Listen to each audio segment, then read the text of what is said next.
Maruti Suzuki Bharat में passenger vehicles में लगभग 40 से 50% का हिस्सा रखता है। इसी कड़ी में मारुति ने अपना पहला ई व्हीकल ई विटारा जनवरी में लॉन्च किया और टारगेट रखा कि इसी साल के अंत तक लगभग 67,000 ई व्हीकल्स मैन्युफैक्चर किए जाएंगे। इसके साथ ही अप्रैल से सितंबर 2025 तक 26,500 ई व्हीकल्स मैन्युफैक्चर करने का टारगेट रखा गया। नमस्कार, मैं हूं विकास जुलाना और आप देख रहे हैं पंजाब केसरी।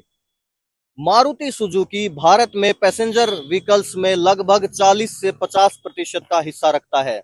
इसी कड़ी में मारुति ने अपना पहला ई व्हीकल ई विटारा जनवरी में लॉन्च किया और टारगेट रखा कि इसी साल के अंत तक लगभग 67,000 ई व्हीकल्स मैन्युफैक्चर किए जाएंगे। इसके साथ ही अप्रैल से सितंबर 2025 तक 26,500 ई व्हीकल्स मैन्युफैक्चर करने का टारगेट रखा गया। लेकिन अब मारुति सुजुकी ने एक बड़ा फैसला लेते हुए अपने 26,500 के टारगेट को 8,200 कर दिया है और इसका कारण बताया जा रहा है कि चाइना से सप्लाई होने वाला जो रेयर अर्थ मैग्नेट है उसकी सप्लाई में बाधा उत्पन्न होना। आपको बता दें कि चाइना ने इसी साल अपने रेयर अर्थ मैग्नेट की सप्लाई पर कुछ प्रतिबंध लगा दिए थे, जिससे न केवल भारत बल्कि पूरे विश्व में रेयर अर्थ मैग्नेट का संकट आकर खड़ा हुआ था। इसी बीच केंद्रीय वाणिज्य एवं उद्योग मंत्री पीयूष गोयल ने अपने एक बयान में कहा कि वह इस मुद्दे पर लगातार चाइनीज अधिकारियों से संपर्क में है और बात कर रहे हैं। हमारी एम्बेसी लगातार चाइनीज ऑफिशियल से इस मुद्दे को सुलझाने के ऊपर बात कर रही है और उन्होंने दावा किया है कि हम राजनयिक स्तर पर जल्द ही इसको निपटा लेंगे। इसके साथ ही पीयूष गोयल ने बताया कि वो न केवल चाइना से बात करने में लगे हैं बल्कि भारतीय रेयर अर्थ लिमिटेड को प्रोत्साहन देकर ज्यादा से ज्यादा आत्मनिर्भर बनाने की कोशिश में भी लगे हैं।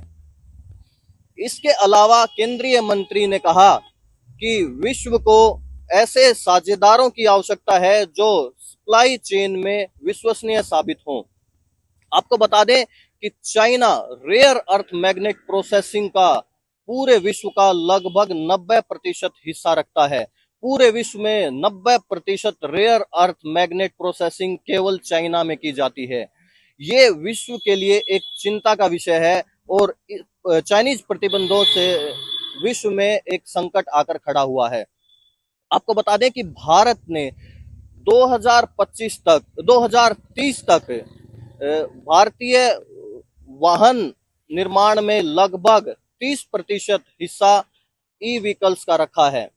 अब देखना यह होगा कि क्या भारत 2030 तक अपने 30% ई व्हीकल मैन्युफैक्चरिंग का जो टारगेट है वो पूरा कर पाता है या नहीं।